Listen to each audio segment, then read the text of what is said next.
Hello, dear friends. How are you? This is Ro. How's it going? I'm back after a few weeks, I think.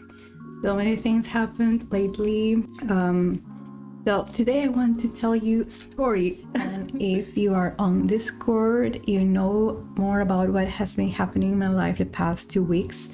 So I wanted to give you a little summary and also talk about the topic of the video itself, which is the great wounding. Why do we feel so lonely as human beings, as a species?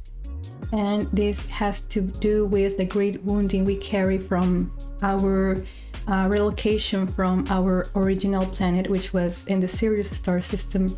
I felt compelled to share this topic right now because I've seen many converging patterns in my own life, the life of friends and loved ones, and in the world. And I feel it is going to help you a lot to heal and feel better, and also make sense of your own patterns in your life from your childhood, from your relationship with your parents or caregivers. So I hope this helps you, and if it does, please give me a like and comment or subscribe to my channel. It really helps me a lot. Story time.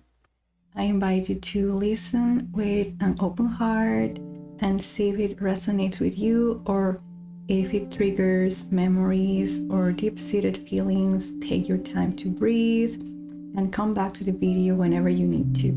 According to my guides, human beings started incarnating in the Sirius star system around 8 million years ago. Some of our early lifetimes were very unstable because we were just starting our cycle of incarnations as humans in the bodies we had in that planet. In that planet, there were two main important races or species for this story: the Pleiadians and the caregivers. And the Pleiadians, the majority of them were sadly afraid of humans. They thought we were dangerous, that it was dangerous to raise us, that we would become sentient and create damage and wreak havoc. So sadly, they began to hunt humans and kill humans. But thankfully, there was this other species of caregivers. They were more compassionate and open-minded, open-hearted, and they tried to help us humans to be relocated to a safer place because we couldn't longer live in that planet due to the huge hatred towards us humans, little beings that were just starting to, see life, see the world. The caregivers organized a transplant, a relocation to Earth, who was deemed the best planet for our needs. But there were about 100 Pleiadians who were actually kind-hearted and helped the caregivers to send us to Earth. Our caregivers and this group of good Pleiadians put all their heart and soul into rescuing us and relocating us to this safer planet. And I want to highlight this, that we were displaced from our home planet. We weren't wanted there. We were like a nuisance, we were like trash, we were treated like nothing, and that leaves a mark here on a soul level, on a very instinctual level. Not being wanted because to exist, not being wanted in the place that was supposed to be your home, where you could thrive and flourish and have a life, have a family. And this is what my guides call the great wounding. We carry this deep pain and sorrow from those first early lifetimes, from not being wanted, which makes us feel lonely and separated from everything. All those feelings of separation, alienation, in a way come from those times. And we feel like something else, something external and powerful, needs to come and save us and prove that we matter, prove to us that we are lovable and we deserve to exist.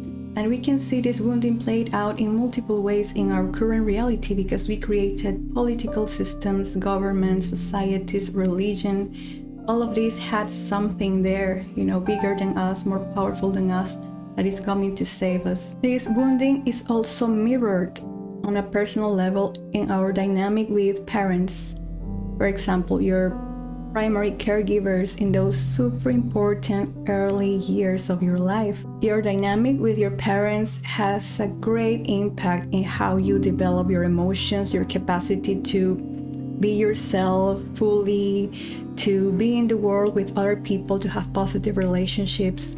And for most of us, when we grow, when we mature, we need to do that conscious effort to meet others as equals, just as they are, and not as replacements of our parents or as saviors, as rescuers. There is another way this great wounding plays out in our lives, and it's the need of being chosen by whom we choose.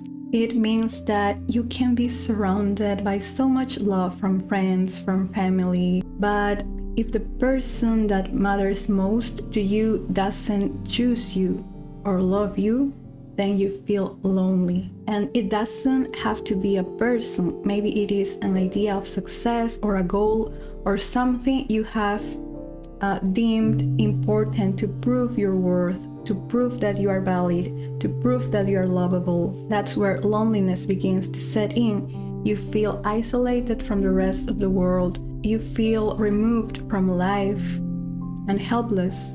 I'm going to get a bit more personal with this whole theme of loneliness and not being wanted and trying to find a new home for you where you are safe and loved. So this is Merlin. Look at him. It's our rescued puppy. He came to us in very dire circumstances. He was very sick and vomiting and very fragile. We had to take care of him with antibiotics and vitamins, and thankfully he got so much better. Right now he's very happy and playful, but sadly the situation here, the place I live, some people don't want him. They have their different views, and I was feeling so worried about him because I would never want him to feel threatened or unwelcome or unloved. You know, that's so painful for me, and I can't change these people's mindset. I can't change their hearts. So I've been doing my best to find him a new home, to relocate him to a new place where he can feel really loved and cherished, because he's a miracle and he's my Merlin. I named him Merlin because he's super magical and he's brave. So I was under a lot of anxiety the past week because I was worried about his health and also all the toxicity coming towards me, because I wanted to give him shelter here. Merlin was also a wake-up call for me to get my spirits up, my determination up to set an action plan so I can finally move out from this place. It's my long-time dream to have a home in the countryside maybe, or a quiet place, because this is the city and it's super wild and crazy and chaotic. It's too much for me sometimes. And also I want to choose my family. I want to choose the people I live with, and even if I am alone I am alone by myself for a few months or years, I just want to say, this is where I am, this is me, this is here, this is my home. home, this important feeling and word and experience. We're all looking for home. It may feel like a relationship is home, your animal friend is home, your actual home is home. And my guides say that instead of limiting our emotional fulfillment to a specific individual or circumstance or location, it is time for us to claim our right to be here, right here, wherever you are. We have to be here, feel good in our bodies, feel good on this planet, on your little corner of the world, to feel okay in being here in this time, right now. And back to my personal experience, yes, I have this goal of having a house for myself that reflects my wishes and my growth and what I ambition to be a beautiful place for me, away from toxicity, away from the past. Yes, I have this, but I must start here in my heart, cultivating that kindness, that patience with myself, that acceptance of the place I am in and their circumstances, and yeah, maybe the people around.